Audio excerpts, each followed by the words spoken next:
they take aligned action. And that is obviously the most important thing, because nothing can happen to get you from where you are now to where you want to be unless you take action. And again, it's not about the motivation to take action. It's about building that discipline muscle. It's about, what you get when you get there. It's about how you feel when you get there, how you're like going to feel success and accomplished and achievement and all of those amazing good things that come with it, right? To build that satisfaction and that contentment of your life. You're listening to the Sales Today podcast, and I'm your host, Fred Copestake.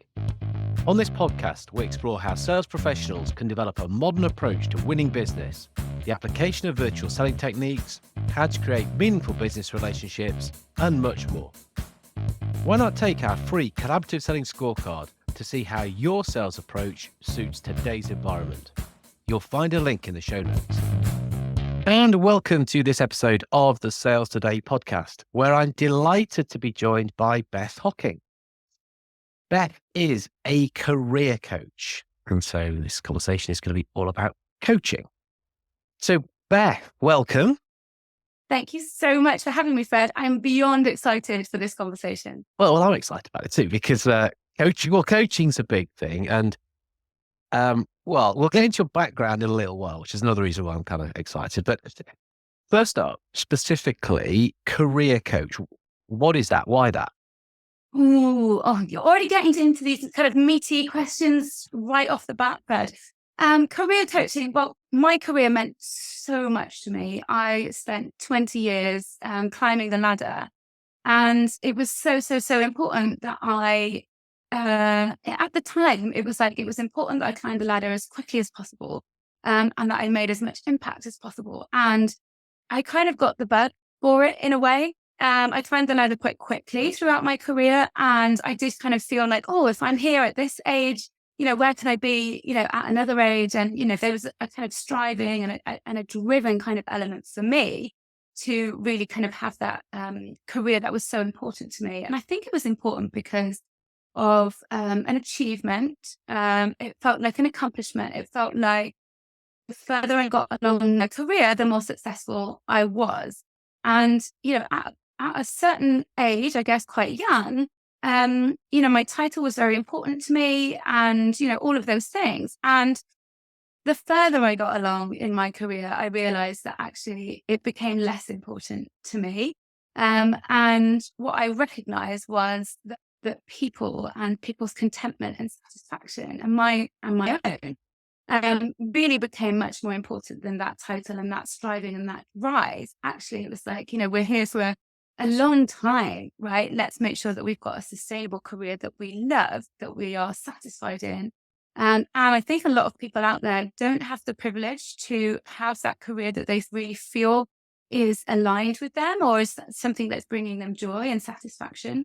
And why I became a career coach is actually because I loved what I was doing. And I know that sounds a little bit of a weird answer, but I actually loved coaching and mentoring my teams. So I know we're going to dive in a little bit into my background in a minute, but essentially I ran teams all over the world in the end. And when I thought about what I loved doing in my career and what I felt the most fulfillment and the most joy was actually coaching my really young teams in all of the different regions that I had around the world and figuring out the different keys for the different people that made them, just unlocked their success and their next level of success. And I just realized that actually I had a bit of a knack for it. And if I was stayed in my company for longer or stayed in the industry for a longer period of time, that I wouldn't be making as big an impact as if I kind of went out on my own and started my own kind of coaching consultancy and practice and made a bigger impact to more lives out there. It's all about impact. No, and interestingly, I mean, I sort of said, I'm always interested to talk about coaching, but specifically, I mean, you're from a sales background. That's what you did. You're a sales exec right through up to, was it account director? Was your last goal? Yeah. Yeah, and so when you talk about kind of those early years and the title, the car. Oh yeah, the car was the biggest one. And loads of amazing cars. I hit the BMW bracket. Yeah, no, not a big bit of fish, but no, it is a big deal, and you push to try and achieve that, and as you sort of move on, you realize there's probably some other things. So you've coached your own teams, Yes. helping them be successful. Yeah. And so are you defining success then as they are making their sales or they're moving on in their career? Oh, that's a great question. Do you know what? I think defining success in a career is a career that feels really aligned to you. And therefore, because you're enjoying it and because you're content and satisfied, you're having great success. Not because you're striving and not because you've got those kind of Monday blues, but you're doing it anyway. It's because it feels so intrinsically part of you that you're just thriving on what you love and you enjoy. And therefore, the success comes as a byproduct.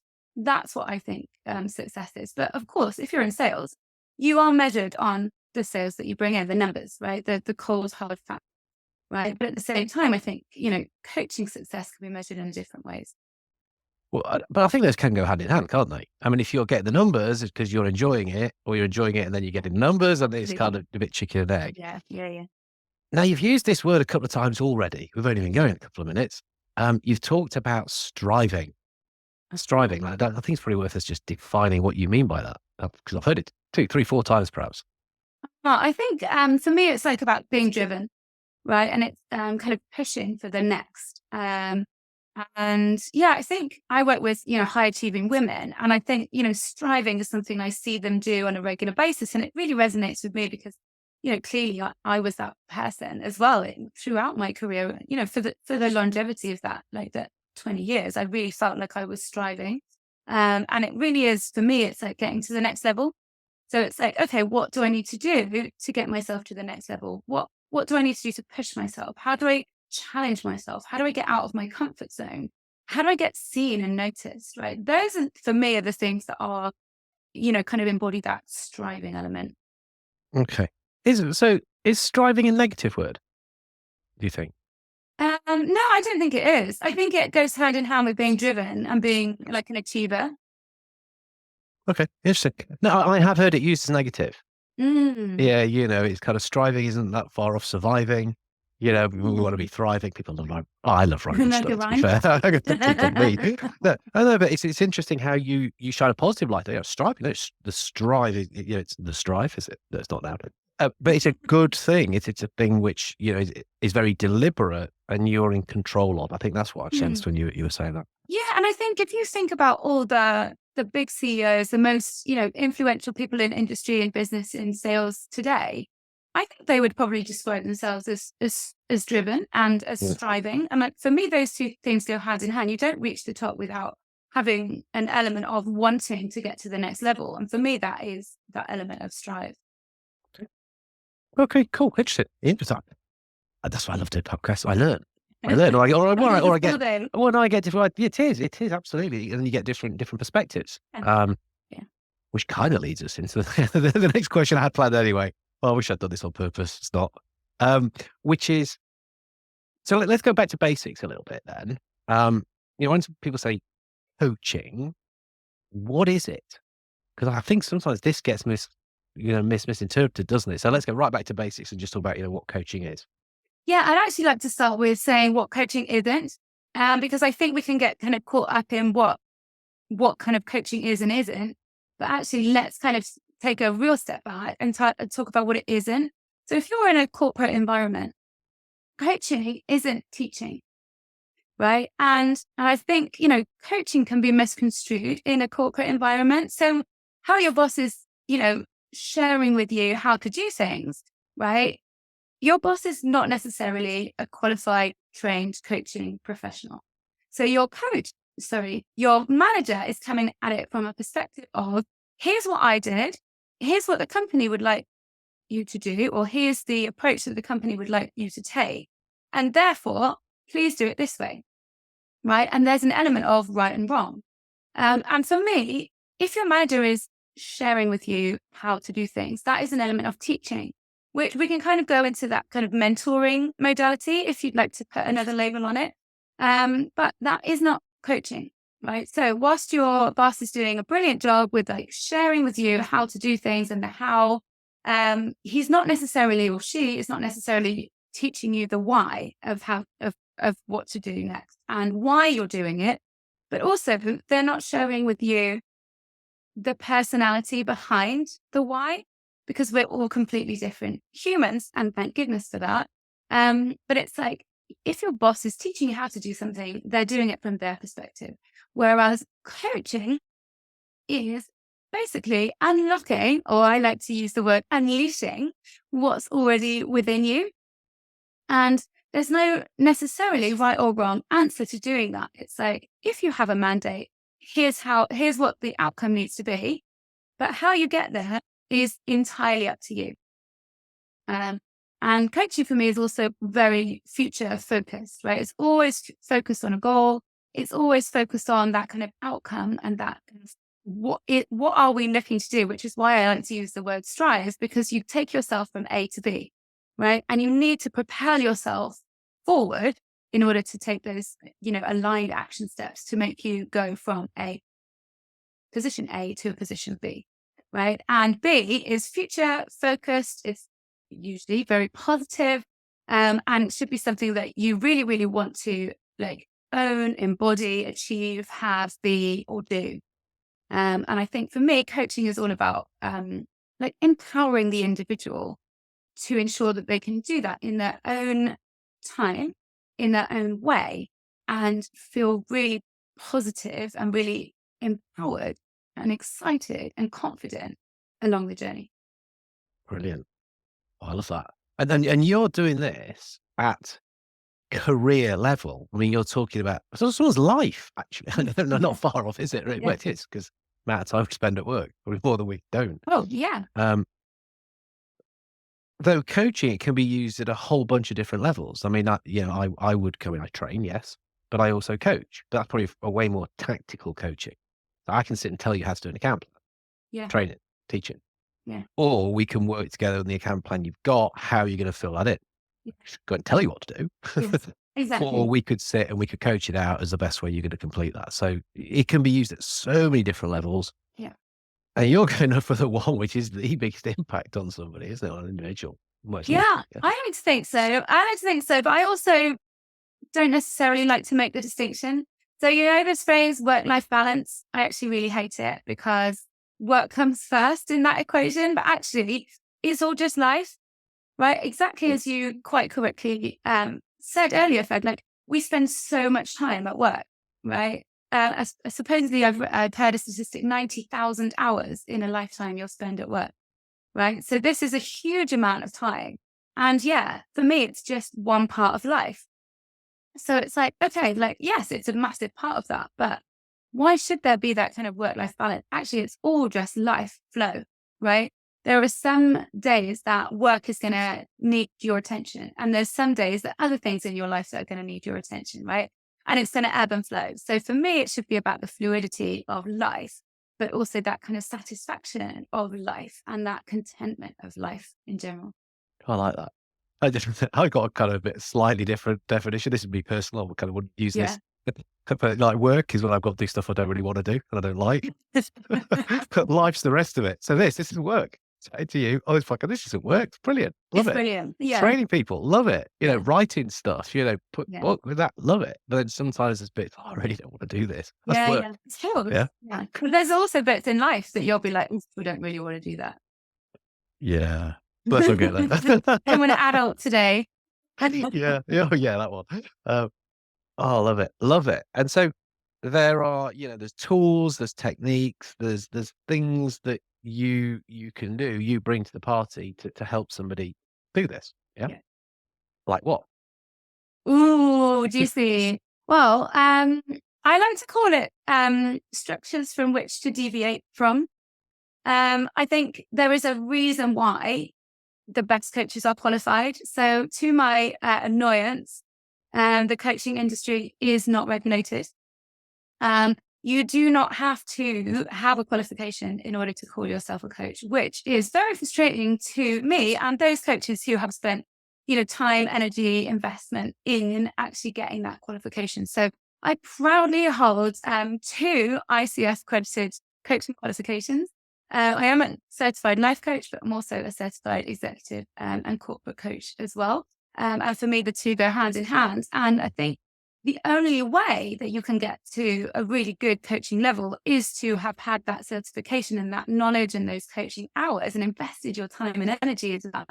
Because then you get the structures from which you can deviate, right? So when you know how to do it, quote unquote, correctly, when you have been taught, and I use that very intentionally, then you can go ahead and be coached, right? And go ahead and coach in terms of using those structures, and then deviate from them as you see fit from the individual and the tailoring according to the person and the personality that you have with you. So yes, there are some coaching models. I'm sure some people will be really familiar with the GROW model. So that kind of takes a person through like looking at how they can identify a goal, which is G. Oh gosh, I'm like struggling to remember my GROW now. Because you're doing it so naturally. Yeah. Reality. Far from reality. I know. The What's R is going for on now? reality. Thank you, Fred. What is O for? Options. Oh, yes. Options. What options have you got? What could you do? What have you done? And go on, test you again, the W. Now, people do this differently. When I'm doing this, I like to think of this as way ahead. Oh, I love that. Yeah. Because it catches so much. And what you're going to do, how you're going to do it, it's got a lot of stuff in there. Yes. I quite like willingness, right? As a W, like how motivated are you? How willing are you to kind of go out of your comfort zone and take those changes? So yeah, just to recap then. So G is for goal. R is for, why do I keep getting R? Reality. As in where you are now, right? Good. We've got to go back to the ICF, I Oh, think. I know. Goodness me. Sorry, ICF. I'm doing very badly this service. And then the O is for options. And yeah, W is either for way forward or willingness, to move yourself forward from that position A to position B. So there's some models. I also really like to use kind of habits and hacks. So kind of productivity hack. I also really like, I don't believe in motivation. That's one of my truth bombs that I like to throw in occasionally. For me, it's all about discipline and habits. Our motivation is fleeting. Our willpower is fleeting. It's very transient. And when we kind of put that into habits and discipline systems and processes instead, those are generally things that will stay with us for a longer period of time than motivation will. So for me, it's about making sure that we've got those habits in place that will set you up for success, not just for the day ahead or the week ahead, but for the months and years ahead, as you're kind of growing your career as well. I love it. Love it. I love this idea that you can deviate from. Mm. I've heard so many coaches who can get a bit precious about the fact that coaching must be questioning and questioning only. And if you stray from that path and give any advice, you are no longer a coach and you should be banished into trainer land. I was like, well, no, because come on, at the end of the day, we're sales background. We have to, the phrase I use with coaching is like, it's pragmatic, not dogmatic. It's, Love that. yeah, look, if it's really obvious and you don't know this, which is why you have to be taught, you have to be taught to be a coach. Okay. Not be coached to be a coach. Is that, Doesn't if you could, they would, I'm sure. No, you have to learn the lessons and then apply it. So sometimes to be pragmatic, well, you can do it with the question, can't you? Would you like me to give you an option? So it's got like a question, but would you it's like not me to really. share with you? Yeah. How many would you like? Yeah. But yeah, I like the fact that we have a frameworks, tools, things which, as the practitioner, you know what, in this case, I'm going to use this. Yeah. This actually is irrelevant. I don't need to use this for this person. And that all comes out of good conversations, doesn't it? It's just good, solid conversations. Yeah. The other thing that I was really interested in talking to you about, I mean, it's totally in line with this, is the coach E. Oh yeah, you could be the best coach in the world, but I mean, it takes two to tango, right?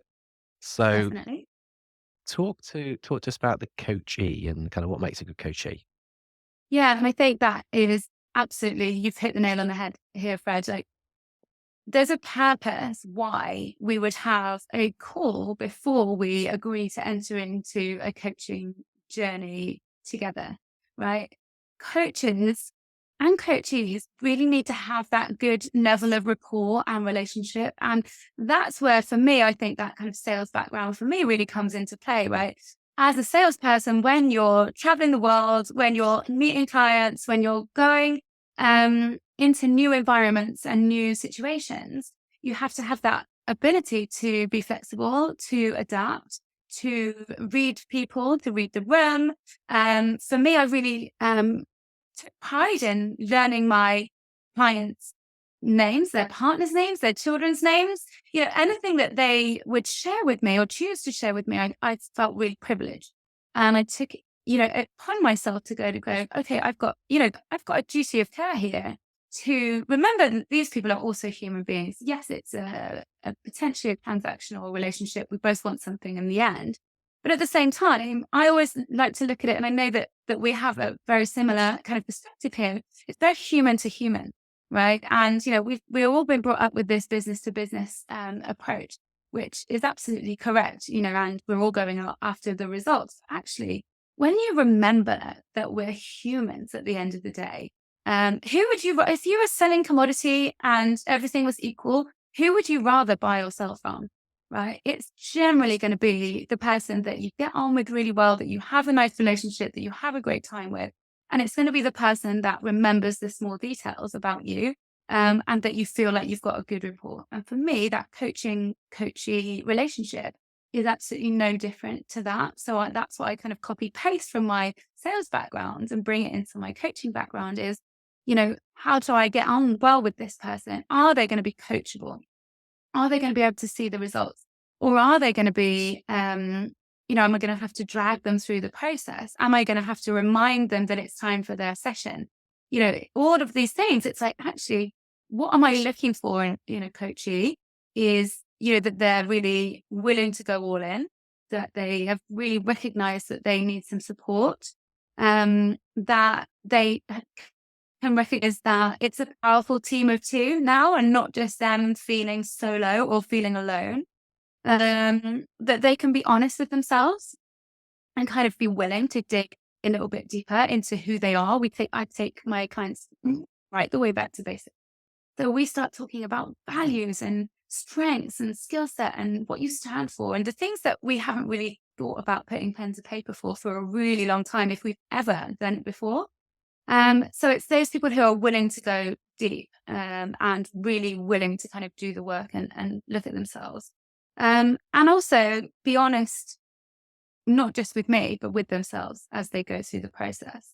They're willing to listen and they're willing to try new things, even if they hate it. I'm not prescriptive in the slightest. As I've already told you, I deviate massively from some of the structures.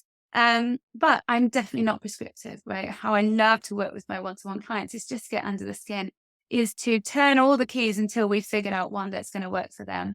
And, my absolute promise to my clients is that, I will find you a way. If I haven't found a key yet, I will keep trying until I found it. So definitely not being prescriptive. It's about being that kind of personal, individual, tailored service and style. And for me, they take aligned action. And that is obviously the most important thing, because nothing can happen to get you from where you are now to where you want to be unless you take action. And again, it's not about the motivation to take action. It's about building that discipline muscle. It's about, what you get when you get there. It's about how you feel when you get there, how you're like going to feel success and accomplished and achievement and all of those amazing good things that come with it, right? To build that satisfaction and that contentment of your life. So yeah, I've answered the question in a very long-winded way. But yeah, there's a lot of amazing things, that we look for in that rapport in order to get that successful relationship.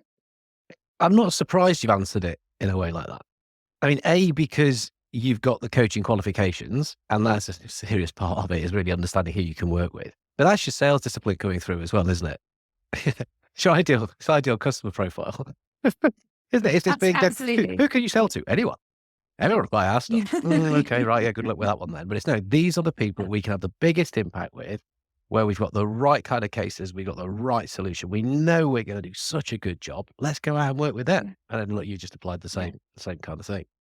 Yeah, and actually that just reminds me, Fred, I just wanted to butt in if you don't mind, because it really reminds me that there's so many coaches out there, right, for careers, essentially. Like they might be guys in exec coaching or leadership coaching, or, they're all under the same umbrella, really, of career coaching. And the amount of coaches that I come across who have an HR background, and I can totally understand that because it's very nurturing, because it comes from that kind of very teaching, training, human element. However, I don't think I've ever come across another coach who has that sales background that I do, which is where I feel like, actually, I've been in the thick of things. I've been in that coaching / sales conversation in the past. And there's where I can kind of lift and shift into coaching, which is where I feel like I can kind of come into my own. So I feel like that's my kind of unique proposition, if you like.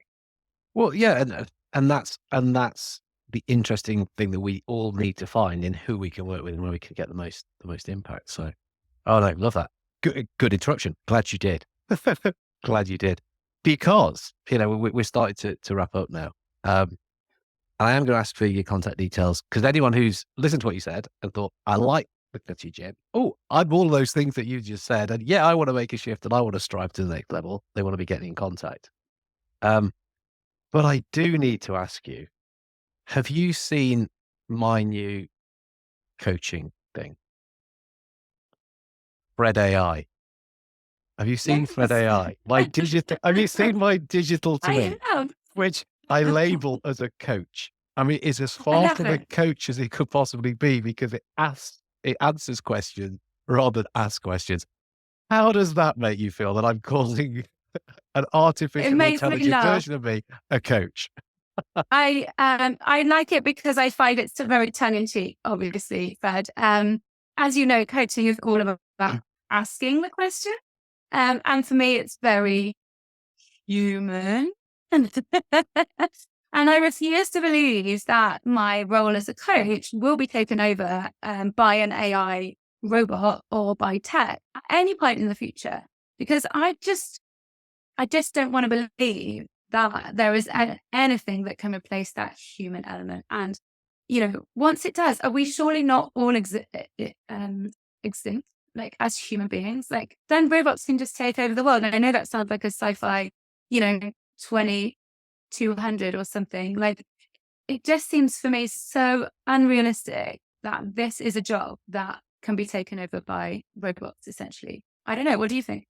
Nah, it was a bit tongue in cheek. It's a bit of marketing. It's a bit of marketing, calling it a coach. People go, oh yeah, it's sort of there to help you, which is kind of what coaches Yeah. do. But from the conversation we've had, I mean, you ask it something and it gives you an answer. Yeah. Yeah. Yeah. I just wouldn't. Provocative, So, is. yeah. So, and I don't know if you can have as much fun as we've just had chatting here. So, how do people get in contact with very human, well qualified and successful Beth? Thank you so much. Well, I love to hang out on LinkedIn, as you know, and you and I have, I would say, daily chats on each other's content over there. So yeah, Beth Hocking over on LinkedIn. I'm sure you're going to put a link in the show notes. Yes, will do. And my other place I love to hang out, because I'm a very visual person, is Instagram. So my handle on Instagram is @meetbethhocking. Come over and have a chat with me. Let me know what you think about coaching and how you're getting on with your career. And I would love to hear from you. Brilliant. On the gram. Beth, thank you so much for coming along and chat to us a little bit about coaching, and particularly that career coaching angle. Really enjoyed it. Appreciate your time. Likewise, Fred. Loved it. Thanks so much. Thank you for listening to the Sales Today podcast with me, your host, Fred Copestake. I hope you've enjoyed what you heard today. If you did, please get in touch and hit subscribe. And remember, you can take the collaborative selling scorecard for free to check out how your sales approach works in today's environment. You'll find it in the show notes.